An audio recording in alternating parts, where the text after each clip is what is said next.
ছোট ভাইজান, ও ছোট ভাইজান। আরে সাথী, আরে ননদিনী আসছে, খবর কি? ভালো আছো?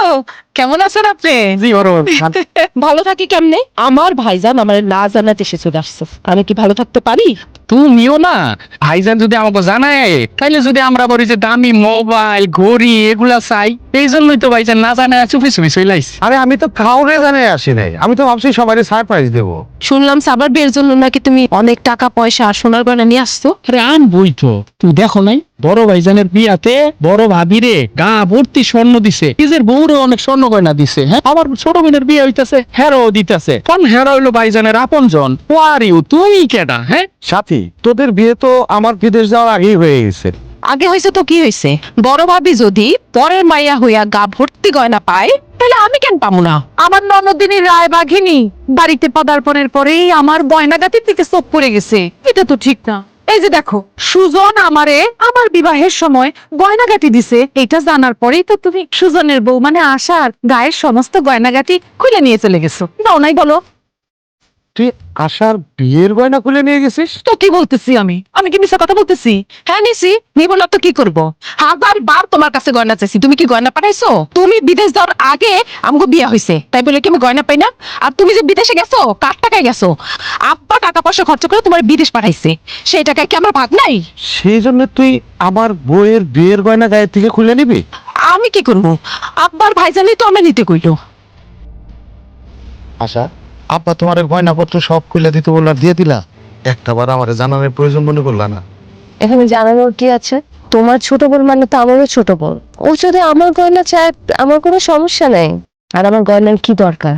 তুমি তো আমার জীবনের সব থেকে মূল্যবান গয়না, তুমি সবসময় আমার পাশে থাকো, আমি এটাই চাই। হ্যাঁ রে, সারাটা জীবন তুমি একই রয়ে গেল।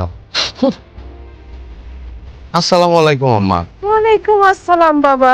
আম্মা কেমন আছেন আপনি? আপনার শরীরটা এখন কেমন? হ বাবা, আল্লাহ রাখছে আর কি। বাজান, তোমার শরীরটা খুব খারাপ, আমি তো আসার কাছে শুই না, ছুটতে ছুটতে আসলাম তোমাকে দেখার জন্য। শরীরটা কেমন লাগতেছে বাবা, তুমি কেমন আছো? আমার শরীরটা ভালো না, আলসারের ব্যথা যখন ওঠে তখন 2-3 দিন আর কাজে যাইতে পারি না, ব্যথায় চটপট করতে হয়। রাখো তোমার কাম কাজ, মেলা বিদেশ বিদেশ করছো, আর করো লাগবো না। তোমার তো বয়স হয়ে গেছে, না মানে আমার মাইয়ারও বয়স হয়েছে, তো সংসার করতে হবে না? সামনে তো বাচ্চা কাচ্চা হইব, তারপর সারা জীবন বিদেশ বিদেশ থাকলা। আমার মাইয়াটা একটু সময় দিলা না আব্বা, তাই না? এই সব কিছু একটু চিন্তা করতে হইব না? আমি আব্বা জানার ভাইজানের সাথে কথা বইলা দেখি কি করা যায়। আর ধরো, তোমার আব্বা ভাইজান কি সিদ্ধান্ত নেবে এই জন্য আমি বসে থাকবো নাকি? তোমার আব্বা ভাইজান কি সিদ্ধান্ত নিব আমার জানা আছে, কিন্তু আমি আমার মাইয়ার ভবিষ্যৎ নিয়ে খুব চিন্তা করতেছি। তোমারে বাজান এবার আমি আর বিদেশ চাইতে দিব না। তুমি দেশে থাইকা, দেশে তো কত কিছু করার আছে, এখানে থেকে সবকিছু করো না কেন বাবা? আল্লাহ গো আল্লাহ, আমাগো বাড়িতে বৈশা ছোট ভাবির মা আমাগো বিরুদ্ধেই নালিশ করতেছে। বড় ভাইজান ভাবি তো আমাগো সর্বনাশ হয়ে গেছে গা। ছোট ভাবির মা ছোট ভাইজান দিয়ে উস্কানি দিতেছে, ভাইজান জানি বিদেশে না যায়, দোকান বাড়ি জায়গা জমি সবকিছু বিক্রি করে আমাগো সবাই ঘাট ধইরা বাড়ি থেকে বাইর করে দিব। আর আমরা যদি বাড়ি থেকে বাইর না হইছি তাহলে পুলিশ দেখবিরা আমাগো বাড়ি থেকে বাইর করে দিব কইছে। কি পুলিশ হয় না আর বাড়ি থেকে আমার বাইর করে দিব? সুজনের শাশুড়ির কত বড় সাহস দেখছো?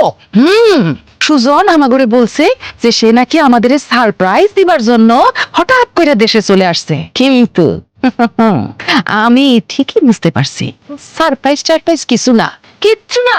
আমি আগেই বুঝছি যে এখানে অন্য কোনো একটা চক্রান্ত আছে। সুজন আসলে আশা আর তার মায়ের সাথে চক্রান্ত কইরা সলা পরামর্শ কইরা তারপরেই দেশে আসছে। মা, বাবা, এই সুজন,